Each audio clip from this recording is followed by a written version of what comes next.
두 사람이 있습니다. 두 사람이 기차를 타게 되었어요.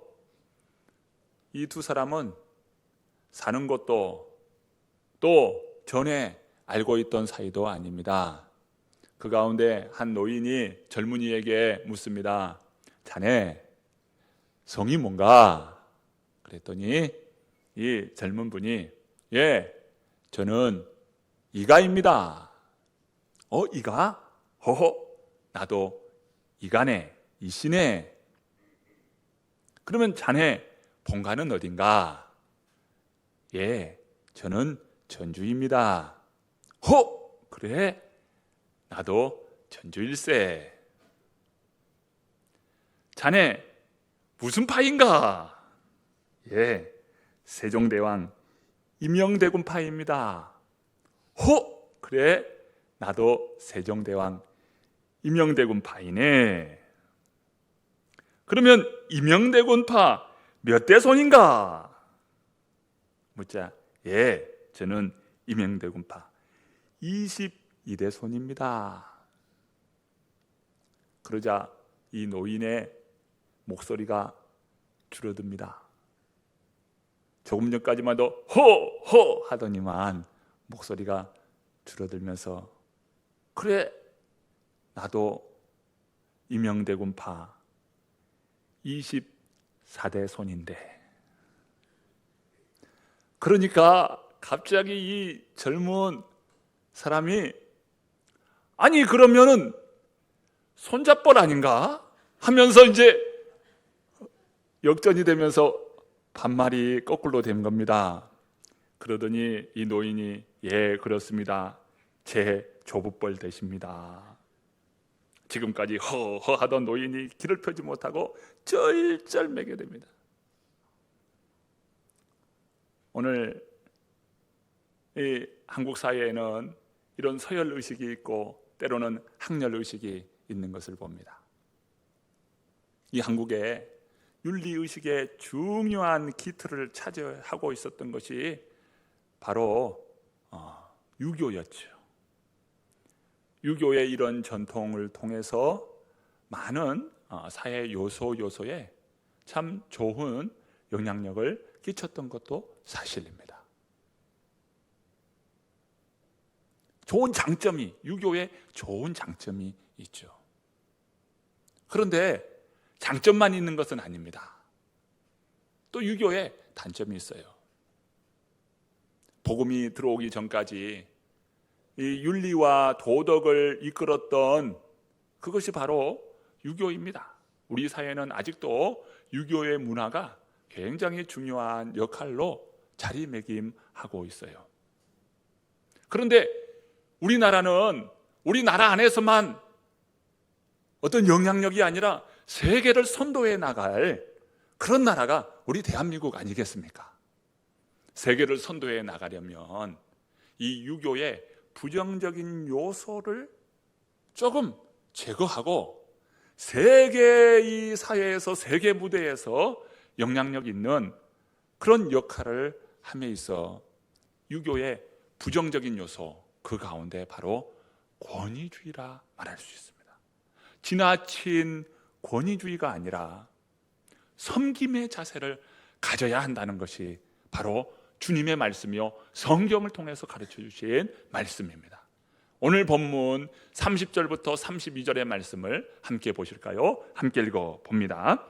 그곳을 떠나 갈릴리 가운데로 지날새 예수께서 아무에게도 알리고자 아니하시니 이는 제자들을 가르치시며 또 인자가 사람들의 손에 넘겨져 죽임을 당하고 죽은 지 3일 만에 살아나리라는 것을 말씀하셨기 때문이더라.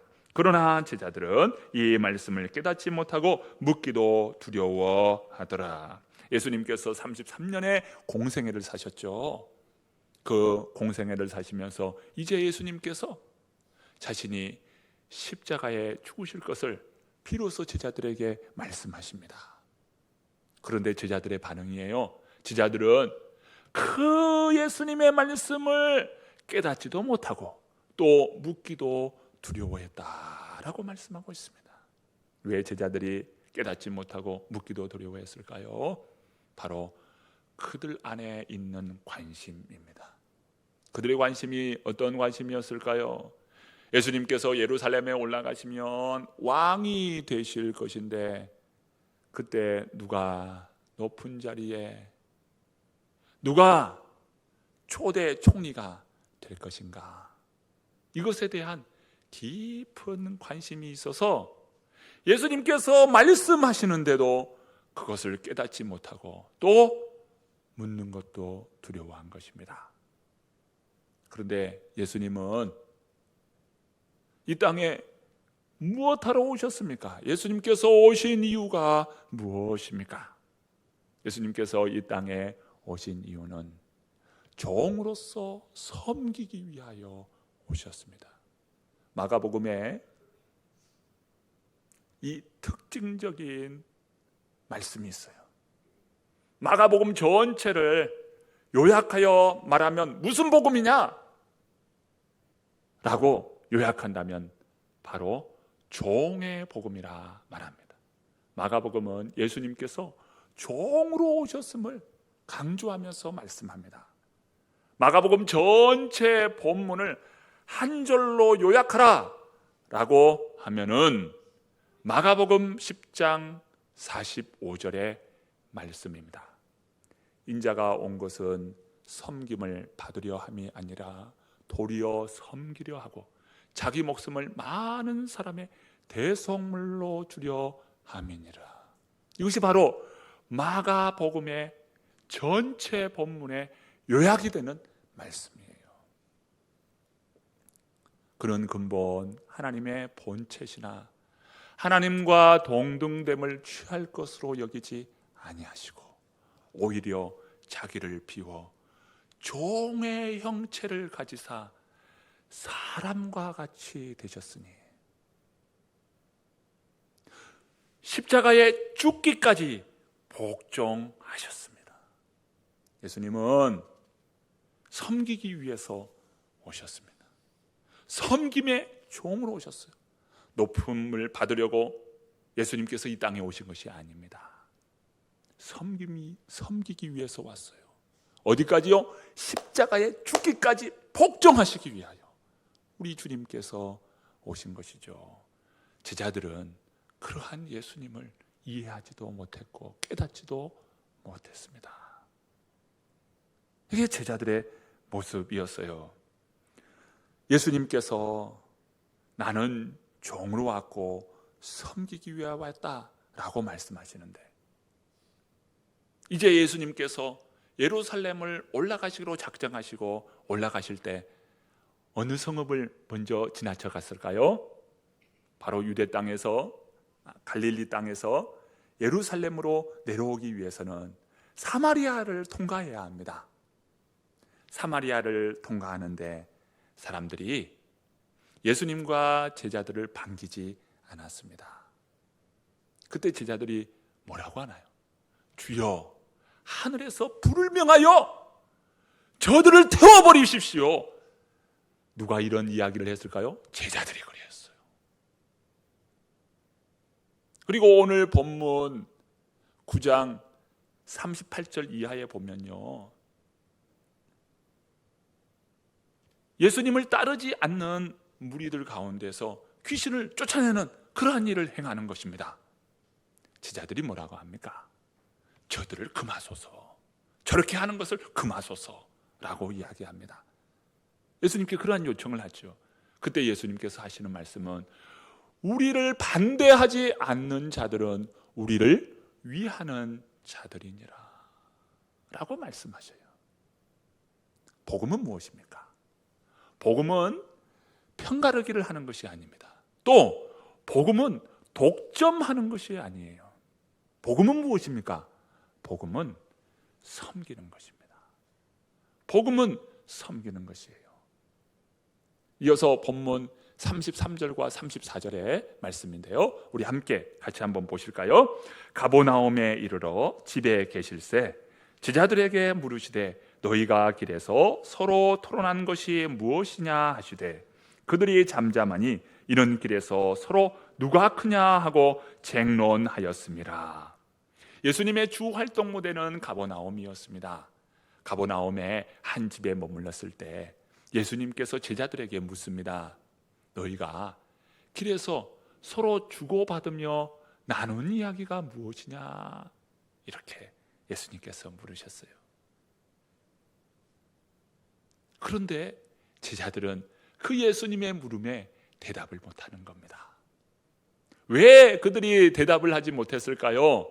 서로 주고받은 대화 내용이 누가 크냐? 네가 크냐? 내가 크냐?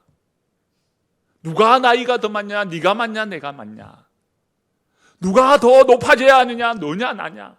서로 누가 크냐고 쟁론이 벌어졌다는 겁니다. 그런데 새 번역을 보면 서로 누가 크냐라고 쟁론하였다 이 표현을 서로 싸웠다 이렇게 표현하고 있습니다. 무슨 말입니까? 서로 처음에는 서로 논의한 거죠. 누가 어느 자리에 올라야 하냐 서로 논의했습니다. 그러다가 논쟁이 벌어진 거예요. 논쟁하다가 어디까지 되는 겁니까? 다툼까지 되는 거예요. 누가 크냐는 거예요. 여러분, 신앙생활 하면서 교회 생활하면서 누가 크냐 이것에 대한 관심과 내가 커야 한다 아니면 저 사람이 큰가 이 사람이 큰가 서로 그 누가 크냐를 비교하면서 신앙생활하면 마음의 불편함이 신앙생활하는 내내 마음을 참 유혹하면서 마음이 불편할 겁니다. 누가 나를 존경하지 않고 높여주지 않으면 그것이 불편해요. 또 누군가 이 높임의 그 순위에서 이렇게 떨어진다든지 높아진다면 그것이 마음에 불편합니다. 내가 더 높아져야 하는데 왜 저 사람이 더 높아지나? 마음이 계속 불편하는 거예요. 주님은 누가 크냐, 누가 높임을 받아야 하느냐 그런 관심을 가지고 그런 신앙의 패턴을 가진 자들에게 주님께서는 말씀하시기를 누가 크냐가 아니라 누가 섬겨야 하느냐, 내가 먼저 섬기는 자리에 있어야 한다는 것을 주님께서 가르쳐주고 있는 것입니다. 여러분, 신앙생활 하면서 누가 크냐 이 마음을 가지고 있으면 끊임없이 유혹을 받을 것입니다. 끊임없이 마음에 불편함이 생길 것입니다. 교회와 또 신앙은 누가 크냐 하는 것에 있지 않습니다. 신앙은 섬김의 자리에 있는 것입니다. 우리 주님께서 죽기까지 복종하시고 십자가에서 죽으사 친히 섬김의 본을 이 죽음의 자리까지 보여주셨던 것처럼 우리는 예수님을 본받아 섬김의 자리에 있어야 할 줄로 믿습니다. 섬기는 자가 되면 마음이 예수님께서 내 자리에 내 심령 안에 임하는 것을 경험하게 되고 은혜를 체험하게 되고 하나님의 그 풍성하신 그 사랑을 경험하게 될 것이 바로 섬김입니다. 예수님께서는요 제자들 가운데 좌우편에 앉고 싶은 자에게 주님께서 뭐라고 하십니까? 내가 주는 그 잔을 마실 수 있느냐? 좌우편에 앉고 싶은 자에게 주님께서 주시는 말씀은 무엇입니까? 내가 주는 그 잔을 마실 수 있느냐? 그 고난의 잔을 주님께서 말씀하시는 겁니다. 높이는 자는, 높임을 받고자 하는 자는 낮아진다. 그러면서 주님께서 나를 따라오려거든 자기를 부인하고 자신의 십자가를 져야 한다고 주님께서 말씀하셨죠. 자, 오늘 본문 말씀도 보십시오. 35절 말씀입니다. 35절 말씀 함께 읽어봅니다. 예수께서 앉으사 12 제자를 불러서 이르시되 누구든지 첫째가 되고자 하면 무사람의 끝이 되며 무사람을 섬기는 자가 되어야 하리라 하시고. 첫째가 되고자 하냐? 그러면은 끝이 된다. 너희는 섬기는 자가 되어야 한다.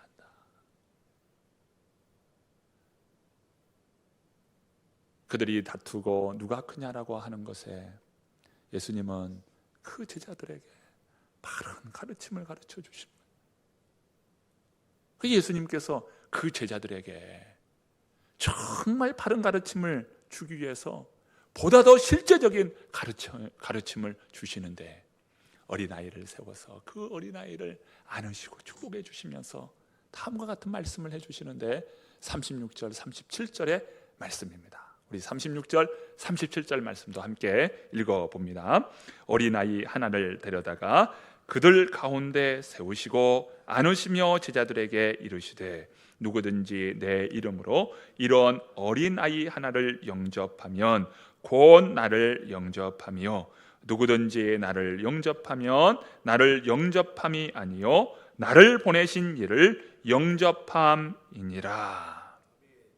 어린아이라는 이 표현은 헬라어 미크론입니다. 미크론. 마이크로 있죠. 마이크로. 이 바로 미크로에서 온 단어이죠. 미크로는 작다, 작은 자라고 하는 표현입니다. 교회에서 작은 자는 어린아이들이 작은 자이고 또 교회에서 여러 약한 자들이 작은 자입니다. 그 미크론이에요. 새 가족들이 미크론입니다. 신앙이 아직 부족하고 어린 사람들이 미크론이죠. 사회에서도 마찬가지입니다. 사회에서도 정당한 대우를 받지 못하고 또 소외된 그러한 사람들은 바로 미크론이죠. 뿐만 아니라 병이 들어서 자유로운 활동을 하지 못하고 고통 가운데 있는 사람, 그런 사람이 또 미크론입니다. 주님은 말씀하셔요. 그런 미크론 한 사람 한 사람이 너무도 귀하다는 거예요. 천국에는 바로 그런 자들의 것이고 그런 자들이 너무도 귀하다는 거예요. 예수님은 친히 그 사역을 통해서 보여주셨어요. 어떻게 보여주셨습니까? 어린아이를 맞으시고 사랑해 주셨어요. 당시 어린아이는요 참 약한 소외된 계층이었어요. 어린아이들입니다. 그리고 여자들 보십시오. 여자들은 그 사회에서, 유대 사회에서 소유물 개념이었습니다. 약한 자들이었어요. 그런데 그들을 만나 주시고 그들에게 하나님의 말씀을 주시고 때로는 마음에 그 눌려있는 것을 풀어주시고 또 질병 가운데 있는 그 여인들을 고쳐주셨던 예수님이셔요. 뿐만 아닙니다. 세리와 죄인들, 창기들까지 주님께서 그들을 만나 주셨어요. 때로는 그들과 함께 식탁의 교제를 나누시면서 하나님 나라를 그들에게 보여주시고 하나님 나라를 그들에게 이루어 주셨던 것을 봅니다. 예수님의 모습인 것이죠. 여러분, 작은 자를 영접해 보십시오. 소외되고 부족한 그들을 섬겨 보십시오. 그때 예수님의 마음이 내 안에 머무는 것을 보게 될 것입니다. 자, 주님의 마음이에요. 자, 이 37절 우리가 읽었습니다만은 다시 한번 보십시오. 37절 말씀 읽어봅니다. 누구든지 내 이름으로 이런 어린아이 하나를 영접하면 곧 나를 영접하며 누구든지 나를 영접하면 나를 영접함이 아니요 나를 보내신 이를 영접함이니라. 한 학교 교훈이 있는데요, 크고자 하는 자는 섬기는 자가 되라 라고 하는 학군입니다. 바로 배제 고등학교 학군입니다. 1885년 4월 5일에 아펜젤로 선교사님과 언더우드 선교사님이 동시에 이 인천항에 들어오게 되었습니다. 바로 우리나라 최초의 선교사님이시죠. 이 4월 5일은요 부활절이었습니다. 그 부활절에 두 분의 선교사님이 인천항에 오게 된 겁니다. 사실 일본을 거쳐서 오는데 오는 기간이 무려 과거에는 배를 타고 왔기 때문에 한 달이 걸렸어요. 한 달이 걸려서 인천항에 도착한 것입니다. 그 가운데 이 아펜젤로 선교사님은요 이 당시 의사였던 스크랜튼 이 여의사의 그 방을 빌립니다. 빌려서 두 학생을 가르칩니다. 그 학생이 이겸나 고영필이라고 하는 학생이었어요. 두 학생을 가르치시면서 이제 당시 배제 학당이라고 불렸던 그 학당에 학당 훈을 정하는데 크고자 하는 자는 섬기는 자가 되라. 이 학훈을 정하신 겁니다. 그 배경은 바로 너희 중에 누구든지 크고자 하는 자는 너희를 섬기는 자가 되고 너희 중에 누구든지 으뜸이 되고자 하는 자는 너희의 종이 되어야 하리라. 인자가 온 것은 섬김을 받으려 함이 아니라 도리어 섬기려 하고 자기 목숨을 많은 사람의 대속물로 주려 함이니라. 이 말씀을 배경으로 하여 크고자 하는 자는 섬기는 자가 되라 라고 하는 학훈을 정한 겁니다. 이러한 학훈 아래서 민족의 선도자들, 지도자들이 배출이 됩니다. 이승만, 서재필, 윤치호, 소설가 나도양, 국어학자 주시경, 시인인 김소월, 이러한 사람들이 이 배제 학당을 통해서 배출된 인물입니다. 크고자 하거든 남을 섬기라. 이 교훈에서 자라난 이러한 학생들이 민족을, 나라를 이끌어가는 선도자 역할을 했던 것이죠. 우리 주님께서 말씀합니다. 섬기는 자가 되라고 가르쳐주고 있어요.